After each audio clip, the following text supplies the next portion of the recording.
I'm Ben Robinson. I'm the project manager for this car, which is a 1/8 scale replica of the Delorean from the Back to the Future films. We're here today filming our TV ad with a beautiful, beautiful version of the car, which is almost the first time I've seen it, which is great. And we can talk a little bit about the features of the car now. The reason we chose this car is because it has an enormous emotional attachment for people. It's something that people just love. The reference we had for the car was a replica of the car that had been built by the man who restored the car that was in Universal Studios and now is in a museum in Los Angeles. It's the best reference there could be in the world. The guy in question, Joe Walser, rebuilt the car from scratch, and he knows exactly what everything is and where it came from and how to make another one. So the filmmakers were really helpful in making this.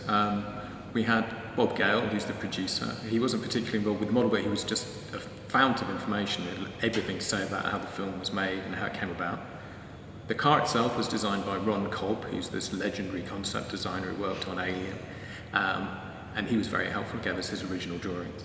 And Andy Probert, who finished off the design, and he's famous for having designed things like the Enterprise D from Star Trek. Both really helpful. And we talked to a guy called Mike Chaffee, who actually built the car and put all the things on the back, made it what it is. This car's absolutely packed with features. Everything lights up. You've got the dashboard, the time machine components, the speedometer on the top of the dashboard, and then you've got the flux capacitor in the back, what they call the Christmas tree lights behind the driver's seat, lights in the ceiling, the nuclear reactor at the back lights up, and of course there are the time bands, though no one really knows what they're called, that go around the car that light up bright blue. So this version of the car is from the first film, but as you build it, you get a chance to make it into the versions from the other films. So really early on you'll get the Mr. Fusion reactor, so your car could be powered by banana skins rather than by nuclear rods, and later on there'll be the other bits you need to convert it into the version from the third film. So this is a 1/8 scale model of the car. It's made of die cast, so it's incredibly heavy. We haven't weighed it yet, but I think it's well over 12 kilos, very heavy to pick up. Makes it just over 50 centimeters long, which is exactly the scale that DeLorean would be if it were reduced to 1/8. So the back of the car is probably the most interesting part. The time machine, which was supposed to have been made by Doc Brown using stuff that he found in his garage. So when Joe was researching the car, he found out all the things on there are things like ice cube trays or a television projector or some old bits of a canoe or something like that, all of which has been cobbled together by Doc to put on the back. And we had to try and work out exactly what we were replicating to do it as accurately as we possibly could. It has all the features you'd expect from a kind of high-end model. So if you turn the steering wheel, the wheels turn. The doors open, the bonnet opens. If you press down on the brake pedal, the brake lights come on at the back. You know, it's not just a kind of fun movie car, it's a replica of a real car. And in fact, there's an incredibly detailed DeLorean engine under the time machine. So every issue comes with a magazine. That's quite important because it gives you instructions for assembling the model, which is very, very simple. You just click or screw the pieces together. There's nothing more complicated than that.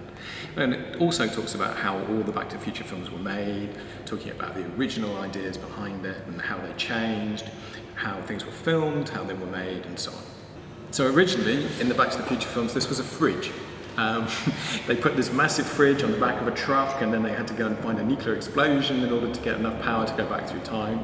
But that obviously proved a bit difficult. Nuclear explosions tend to be expensive. So they changed things and came up with the idea of making the time machine a kind of space-age car. And then they picked the DeLorean because actually it looked a little bit like a flying saucer. There's actually this incredible community of people who make life-size time machines. I think in some ways it might be easier to find a DeLorean that's been converted into a time machine than to find a DeLorean that hasn't been these days. There's a community of these people, and they get together and they show off their time machines and they compete with one another. And that's one of the reasons we found Joe, because he had built the best replica that had ever been built. I think your chances of owning an actual time machine are pretty small, but you can own this.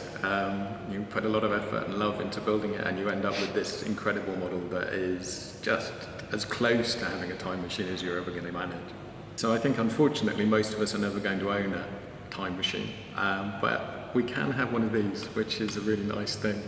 The labour of love building it, but at the end you'll have your very own DeLorean. Any luck, you might go back in time too.